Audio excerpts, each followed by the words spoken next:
लेकिन आप चिंता मत करो, मैं चुटकी बजाकर दहेज के पैसे निकलवा लूंगा। ठीक है बेटा, अब जा। बहू, अभी तक तुम्हारे बाप ने दहेज के पैसे नहीं भिजवाए? बाबूजी के पास पैसे नहीं है। विनोद बेटा इधर आ। आया माँ जी, क्या बात है? देख तेरी पत्नी की कैसी कैसी की तरह जुबान चल रही है। क्यों तुम्हारी इतनी हिम्मत, तुम्हें हमारी जवान लड़ाती हो? मैंने बाजी से जवान नहीं लड़ाई बेटा, लातों के भूत बातों से नहीं मानते। निकल जाओ मेरे घर से, मेरे घर से कोई जरूरत नहीं है। के लिए मुझे मत निकालो, मैं कहाँ जाऊंगी? भाड़ में जाओ, मुझे घर की जरूरत नहीं है। अगर तुम्हें इस घर में रहना है तो पहले अपने बाबूजी से पैसे लेकर आओ, तभी तुम इस घर में रह सकती हो, वरना निकल जा मेरे घर से।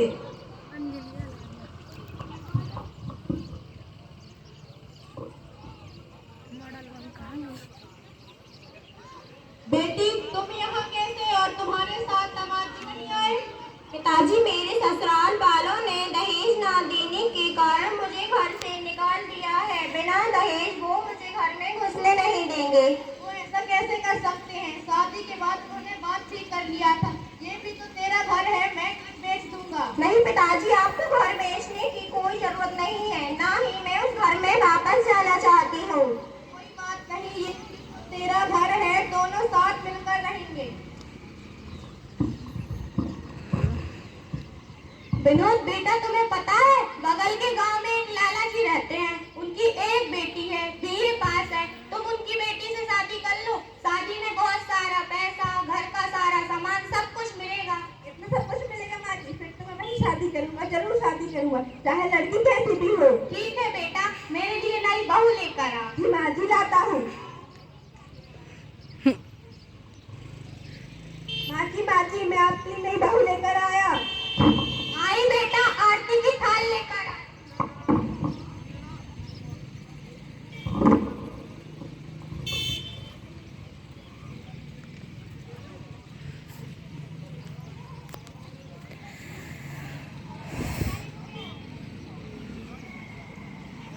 माँ जी के पैर छुओ। पैर मैं नहीं छूंगी, माय फुट। कोई बात नहीं बेटा, अभी बहू नहीं है, सीख जाएगी, रहेगी तो। ठीक है, अभी मैं आता हूँ।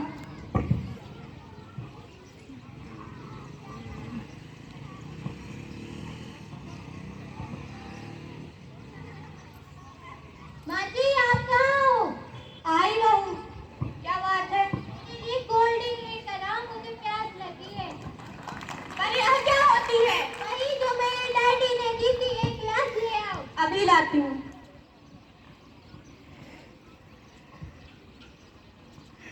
ये ले बहू। माँ जी, कहाँ आप? आई बहू। क्या बात है?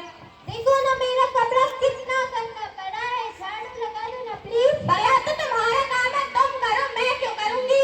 मैंने अपने डैडी की घर कभी भी झाड़ू नहीं लगाई। बात तो इतने सारे नौकर रहते थे, मैं झाड़ू नहीं लगाऊंगी। मेरे डैडी ने मुझे झाड़ू लगाने के लिए भेजा है क्या? ठीक है, मैं ही लगाई। ठीक है। झाड़ू दी। बहू, मैं क्यों करूंगी झाड़ू वाड़ू, तुम करो। मेरे डैडी ने इतने सारे पैसे देकर मुझे झाड़ू लगाने के लिए भेजा है क्या? दहेज दिया है तो क्या हुआ, झाड़ू तो तुम ही लगाओगी।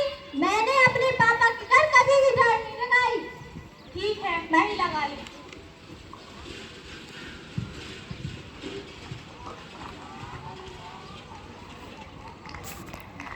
माँ जी, ये सब आप क्या कर रही हैं? बेटा, झाड़ू लगा रही हूँ। और पलक कहाँ है? पलक बगीचे में घूम रही है। पलक, ओ पलक, कहाँ हो तुम? माँ जी, यहाँ झाड़ू लगा रही हो, तुम बगीचे में घूम रही है, ये सब काम तो तुम्हारा है ना? मेरे डैडी ने इतने सारे पैसे देकर मुझे झाड़ू लगाने के लिए भेज दिया। मैं जो चाहूँ तुम लोगों से करवा सकती हूँ, तुम लोग मेरे रास्ते से हट जाओ। माँ जी, ओ माँ जी। आई बहू। क्या बात है?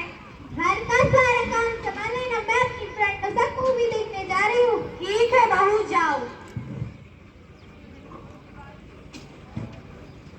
माँ जी, ये सच तो मेरी पहली वाली पत्नी ही थी। तुम सही कह रहे हो। मेरी पत्नी के पास मेरे पहले बहू के पास लेते चल। जी माँ जी, वो नहीं आई तो मैं उसे मना लूंगी। चलो चलते हैं। समधी जी राम राम। राम राम। हाय लल्लू बाबू जी। खुश रहो। हम अपनी बहू को लेने आए हैं। यहाँ पास आपकी कोई बहू बहू रहती, यहाँ बस मेरी बेटी रहती है, क्योंकि आपने दहेज के कारण मेरी बेटी को अपने घर से निकाल दिया था। हमें माफ कर दीजिए, हमें अपनी गलती का पछतावा है और हम बहू अपने साथ लेकर जाएंगे। लेकिन अब हम अपनी बेटी को तुम्हारे साथ नहीं भेजना चाहते, क्योंकि तुमने दहेज के कारण मेरी बेटी को घर से निकाल दिया था और दूसरी शादी कर दी। उसने आपको ठुकरा दिया तो आप मेरे पास फिर से चले आए। मैं भूल गई थी कि दहेज से बढ़कर बहू होती है। मुझे माफ कर दे बहू। मैं अपनी बेटी से बात करना बताता हूँ, क्योंकि उसका जीवन है, वो किस तरह करना चाहती है मैं नहीं कह सकता। ठीक है, बात कही। क्या तुम अपने ससुराल जाना चाहती हो? वैसे तो बेटी का असली घर ससुराल होता है। पिताजी, मैं अपने ससुराल जाना चाहती हूँ, क्योंकि मेरी बाकी की जिंदगी अब वहीं पर कटेगी। समदन जी, मेरी बेटी आपके साथ जाने के लिए तैयार है। अगर दोबारा ऐसा हुआ तो मैं सहन नहीं कर पाऊंगा। समधी जी, आप चिंता क्यों करते हैं? हम आपसे वादा करते हैं कि आपकी बेटी को बिल्कुल भी परेशान नहीं करेंगे। चलो बहू। ठीक है पिताजी, अब हम लोग चलते हैं। बेटा,